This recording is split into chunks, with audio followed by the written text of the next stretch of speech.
మహానంది మండలం సీతారామపురం గ్రామానికి చెందిన వైఎస్ఆర్సీపీ కార్యకర్త పెద్ద సుబ్బారాయుడు దారుణ హత్యకు గురయ్యారు. టీడీపీ వర్గీయులు నిన్న రాత్రి ఆయన ఇంటి మీద దాడికి పాల్పడి అతన్ని రాళ్లతో కర్రలతో కొట్టి చంపిన పరిస్థితి. అడ్డుగా వచ్చిన ఆయన భార్యను కూడా లెక్క చేయకుండా ఆమెపై కూడా దాడికి పాల్పడడం జరిగింది. ఆమె గాయాలైనవి, ఆసుపత్రిలో చికిత్స పొంది తిరిగి ఇంటికి తీసుకొచ్చిన పరిస్థితి అయితే కనపడుతుంది. ఆయన భార్య ఉన్నారు, ఆమెతో మాట్లాడదాం. అసలు నిన్న రాత్రి ఏం జరిగిందమ్మా? ఏం లేదు సార్, నేను పండుకున్నాను.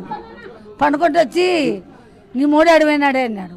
అంటే లేదు నాయన మబ్బు కండాలి అని మళ్ళీ తప్పు చెప్తావా అని వచ్చి రాడ్లతో కొట్టినారు సార్. ఈడ ఈపున అన్నింటికి ఇది చేయి ఇట్లా కోసినారు సార్. ఎంతమంది ఉన్నారు? ఎవరు వచ్చింది ఎవరు?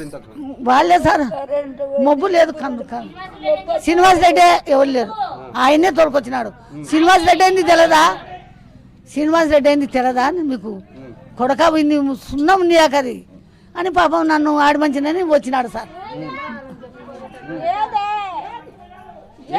ఏం జరిగింది ఆ సమయంలో వచ్చి నిన్ను అడిగినప్పుడు ఏం జరిగిందంటే ఏమని ఇంకా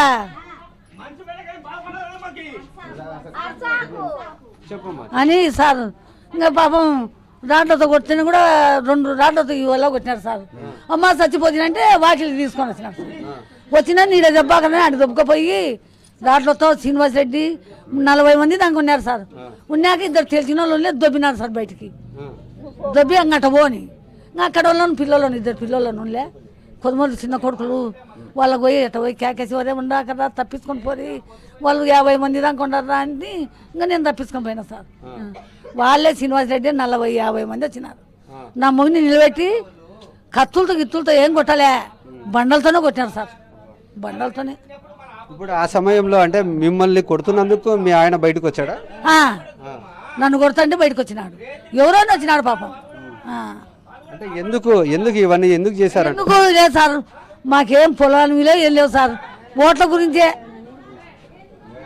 ఓట్లు చిల్లదీసి పక్కకేసినారని సార్. నేను వచ్చి 60-70 ఏం లేదు సార్. వాళ్ళకే ఇచ్చానే వాళ్ళు వేసుకుంటున్నారు. ఆడికి నేను నా చిన్న కొడుకు పోయి అడిగినాం, అయినా రెడ్డిని అడిగినాం.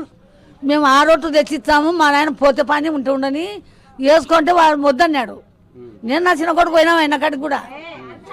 ఓట్ల గురించే సార్, పొలాలకు లేదు, ఇన్నది లేదు, ఏం లేదు. వాళ్ళ ఇల్లు అక్కడ ఉన్నాయి, మా ఇల్లు ఉన్నాయి, మా పొలాలు అక్కడ ఉన్నాయి సార్. ఓట్లు అక్కడ వేసినారు, ఆ పని చేసినారు సార్.